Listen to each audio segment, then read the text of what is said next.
Alright guys, back here with another video with Shenron's Lair, and this time we're actually going to discuss my teammates.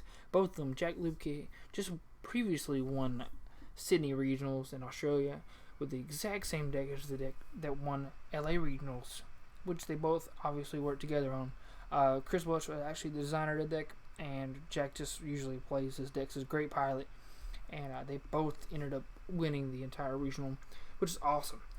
Even though they're different, completely different countries with different metagames, both the deck that came on top was Hirudegarn blue-yellow.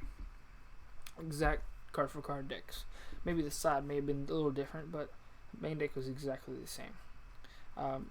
This deck is very powerful. Yes, I'm gonna go over the deck with you guys if you guys haven't checked it out already.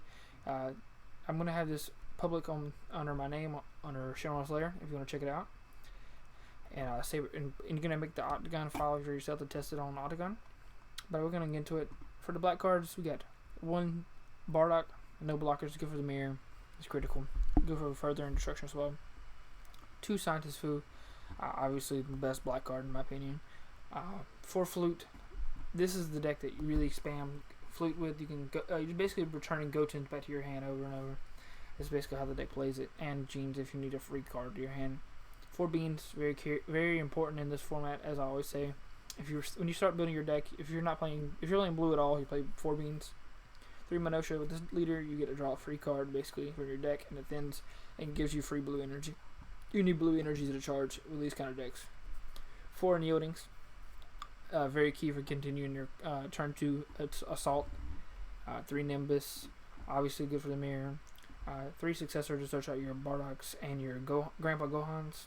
This guy is the same as Bardock, but he's a blocker for 1 energy, and he can swap for 2 back into Goten without taking a life. 4 of your super combo, discard any card, draw 2. Very important.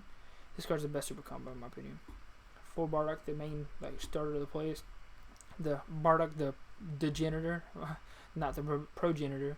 Everybody calls him the Pro. It takes a life, and you swap into Goten, and you continue out. So pot of duality, look at top 3, and grab any of those cards and put them in your hand, and put the others on the bottom. Basically, this is how you be really aggressive, and you get the free advantage, because these cards always get you free cards. And you combo up to 15 whenever you lose a 15 with Unyieldings and Furtherance to get your opponent forced down to 2, and then you try to kill them with Scientist Food, basically. 3 Planet, this is very good at grabbing Unyieldings for free. So whenever you're dead drawing these, and there's also a planet, so Bardock will actually be live. This is not as common of a play, but it will come up at times. This guy's searchable, obviously by planet. 2 of your free blocker if Bardock's in play. Bardock, and yeah, pretty much how the deck runs. Furtherance, basically another key way to win. And yeah, the deck is very powerful, yes, but there are weaknesses to this deck. Now, one weakness is that the deck is not that super duper consistent at continuing to bring these cards out. For example, Scramble Assault. They don't see Scramble Assaults early on, which they play 4, and they can't search you other than planet, but that is their main key. But you can stop them early on. If you can drag them into turn 3 and 4, they cannot really put too much pressure on you, and they might deck out. They draw a lot of cards, but you can defend yourself easily with Bean and Nimbus. But mostly Bean. Nimbus is kind of it helps, but if you Nimbus them, they're just going to continue to get free cards off Goten and pass turn. And they'll Nimbus you, and then the same thing is going to happen next turn. But basically Bean is your best way to make them waste cards to try to damage you. And because they know if they can't get a turn 4 or so, they can't kill you by turn 3 or 4, that the game's over. But yeah. I'll show you a deck that actually is very good at countering decks like this, and it's ironically the same leader. Blue-red tempo, that's what I call it. It's not really tempo in the sense you're stopping your opponent from playing. You're basically just making them change their speed, and then you're taking advantage of your leader's free cards. Obviously, you see Scientist Fu in the deck, and Flute, just very similar. And 4 Minutia, 3 Wander. You could take out one of each of these with 2 Wizards of Coercion as a defensive measure, but I probably would decide the Wizards of Coercions. 4 Beans, 4 your super combo, 4 Unyielding, 4 Raging Spirit. So this is the key card of the deck that makes it to where you can defend yourself. You don't really tap energy at all when you're playing this deck. You're basically just playing with low amount of energy, and you get to turn 3 and you play burst attack, untap with your leader on turn 4, and you just defend yourself with free cards. And yeah, you just keep defending yourself and making sure that you defend these battle cards the entire time by maintaining card advantage. And free blocker here in Legic helps you kill those Gotens and stuff like that. So you play it, and you end up playing it, attacking, flute back in your hand, attack again. Putting pressure on your opponent's leader if they're playing Hirudegarn is very important. If you can knock them down to like 3, they can't play Bardic Progenitor that many times. Of course, they can play Grandpa Gohan, but that means they take away one of their like real attackers, because Grandpa Gohan's a 4,000 attacker. 3 further, and just like the other deck, decks are very similar, but this one can drive the game out a little longer. For this Super Saiyan Goku, it's not being played inside the other deck, which is very unfortunate for their yellow deck because it doesn't have that much room. But this guy is very key in the sense that you can't. If one deck's playing it and the other deck's not, it's really hard for the other deck to kill him because there's more super combos. These might as well be super combos in this deck because you can flip these back and draw a card. So, and you can play 4 combos. This is like your main pressure card early game. You want to pressure them their life down so they can't bar like as many times. And you take a life and they'll take 2, and you basically are at an advantage because they have to do more damage to you and to themselves while doing so. But that's pretty much how this deck kind of counters the yellow blue deck. But forcing hit is not really there for the yellow blue deck. This is for the SS3 deck, so you're going to get an encounter, and the decks that are playing Chain Zeno, because they will drag the game out against you as much as you can, because you're not playing Intensifying Power Trunks and like trying to like kill them as soon as possible. These decks will take quite a bit of hit whenever the flute goes to 1 on September 21st. This card will go to 1, which will hurt these decks pretty badly. Like fluting back Legic is very important in this deck. Fluting back your your Gohans and your combos was very powerful. And we'll take a hit for this deck, but this is your main win card here in burst attack. I play 4 of it.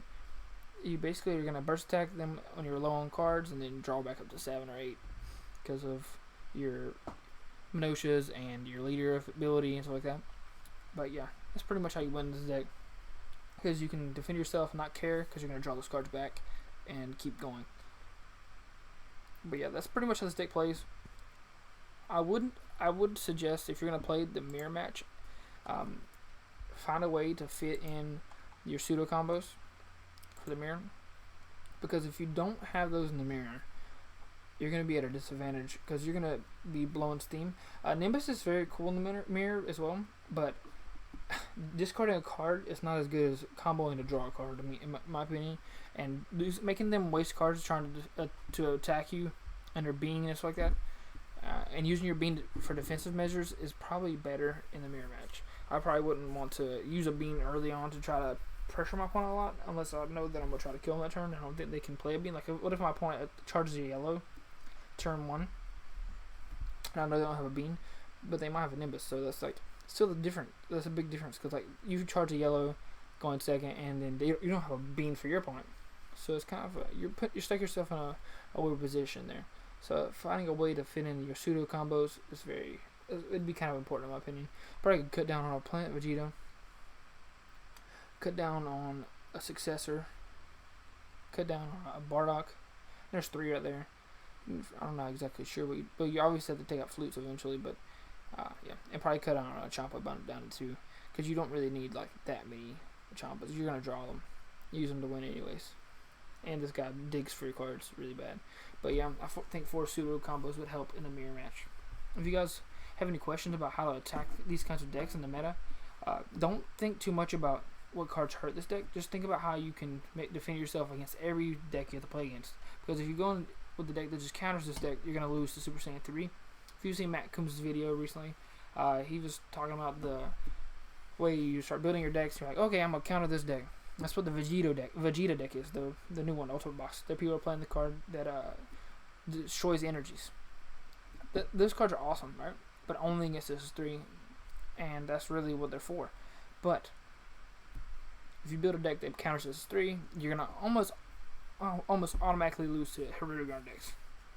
Hirudegarn is a much more powerful leader when you get the 4 energy and the aggro side of it. But you get free cards from Minosha and Wanderer, and your super combo is better than SS3s. You can pressure a lot easier. So that's why this deck is so powerful and does so well against SS3. But SS3 does have something going for it, and that is defense. If they do not kill you on turn 2, you will almost always win with SS3, because especially if you're playing like a defensive version, because it's really hard for them to defend through free Hans and burst attacks and stuff like that. So if you're playing a red-blue build, you can also tweak it to where at least your main side are prepared for the mirror and for the yellow-blue aggro matchups. But that's pretty much what I'll have for the video. If you have any questions, Chris Welch will be glad to comment down below, and there will be an article going up on the Lair soon about the deck and how it came together and how things are shaping up in the format. But once again, thank you guys for watching, and if you haven't checked out my Patreon, the link will be in the description. And check out, I'll be posting a couple articles. I keep saying this, but I haven't had much time lately because of work and stuff and home problems. But I appreciate all of you guys' support, and thank you once again.